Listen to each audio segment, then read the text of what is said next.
Welcome to the Self Storage University podcast, where you will learn the correct way to identify, evaluate, negotiate, perform due diligence on, renegotiate, finance, turn around, and operate self-storage facilities.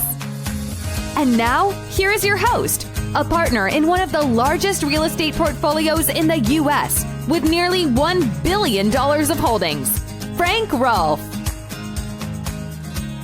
When you go to buy a self-storage facility, there's two paths you can go down. You can either buy the asset or you can buy the entity that owns that asset. This is Frank Rolfe, the Self Storage University podcast.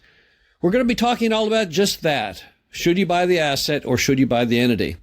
Let me start off by saying I am certainly not an attorney, nor am I an accountant. I have absolutely no physical properties, education, or any degrees to be able to talk intelligently about these two. I'm just giving you some ideas I've got. This is not legal advice.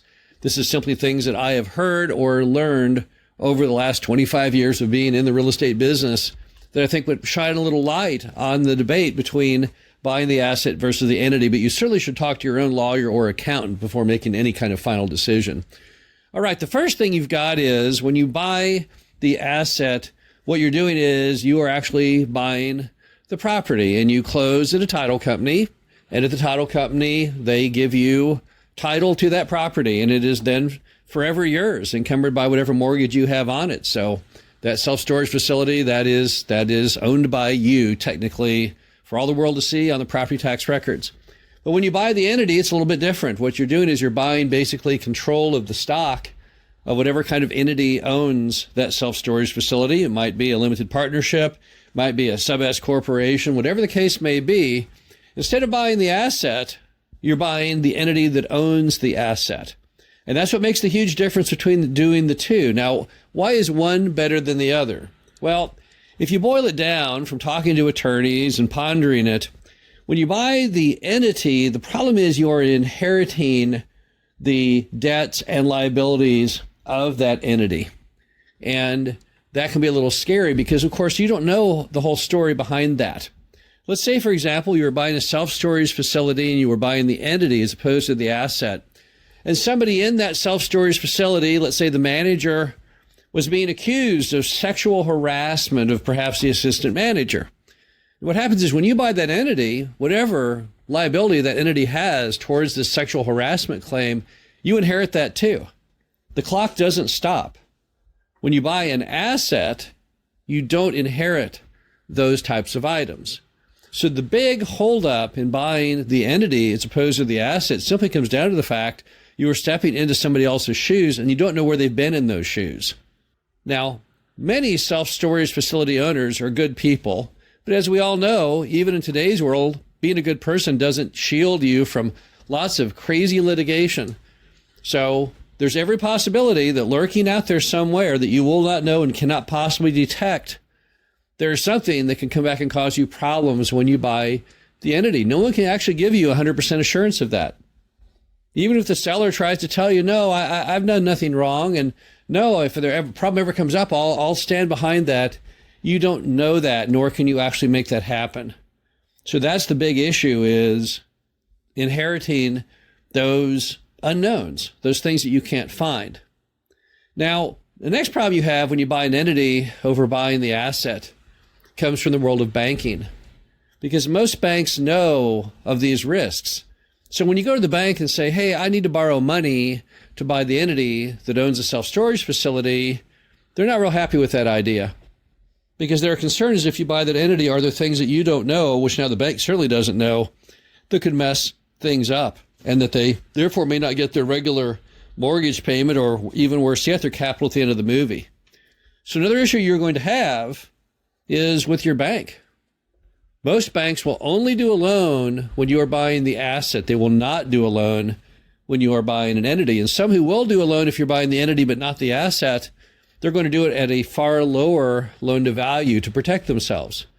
So if they were going to do 80% loan to value or LTV rate when you buy the asset, they might only do 50%, or maybe even worse, loan to value or LTV rate if you're buying the entity, because they're frankly concerned.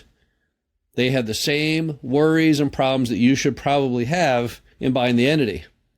Next, you have all kinds of issues when you buy the entity regarding depreciation. When you buy the asset, then typical depreciation rules apply. When you buy the entity, there may be limitations on how much depreciation you can use going forward because that entity has already eaten up some or all of those depreciation benefits. So for that, you need to go to your accountant and say, hey, what do you think? What's going to impact the depreciation and my financial ultimate profit from the self-storage facility if I buy the entity as opposed to the asset?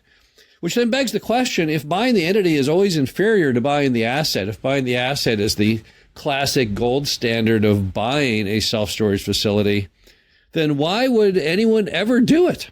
Why would you buy an entity? Well, the first reason might be if you are trying to bypass local permitting issues. Let's say that self-storage facility was built under some kind of special use permit where when you sell the facility, then the permit ends or it starts some time clock to end that usage. But if you buy the entity, often you would not trigger that. Now, of course, you'd have to ask yourself if that was a reason to buy the entity. Wait a minute now. What happens when I go to sell this down the road? Then how will that work? Because if I refuse to buy the asset because it will trigger some kind of terrible permitting issue, won't that really, really hurt me in the future if I go to sell it? Won't the new buyer say, wait a minute, I'm not buying this self-storage facility because the permit's all screwed up? And of course, that will also trickle down to their lender who will say, wait, I'm not putting a loan on this self-storage thing because of the screwed up permit. So if you're trying to buy it just to that, for that one issue, well, you not want to put on the brakes there for a minute and think about why are you doing that? Another reason you might buy the entity, and the big reason you might buy the entity over the asset, is just to get the deal done. Sometimes the seller, for whatever reason, they won't sell you the asset, despite the fact that's what you really want to buy. They'll say, nah, I don't want to sell it. I would only sell if you bought the entity that owns the asset.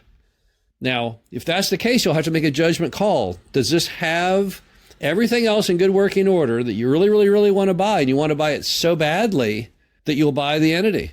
Is the price maybe just spectacular? I once bought a property where I bought just the entity.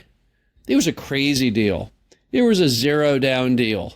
And there was a first lien and a second lien and a third lien. And the only reason I agreed to buy the entity was because the worst I had to lose in it was not much, because I had no money in it. There was no skin in the game on my part at all. It was a truly zero down deal. It was a property that was failing, and there was really no way anyone would get involved unless it was no money out of pocket. They were literally just looking for someone they thought could actually, bring the thing out of the dumpster. So on that deal, yeah, okay, I bought the entity.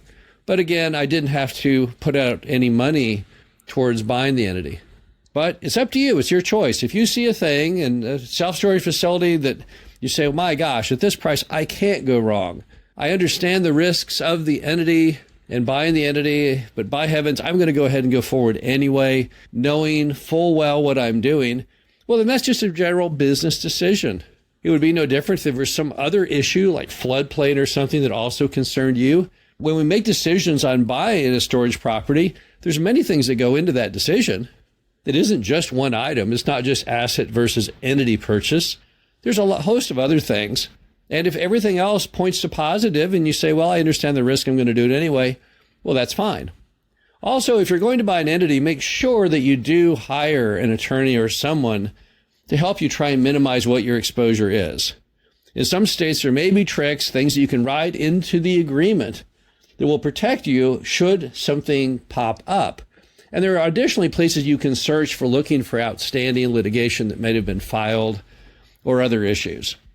One final note, it's a lot less scary to buy an entity when you're buying it from someone that your gut instinct tells you truly can be trusted, has been running a property in good condition.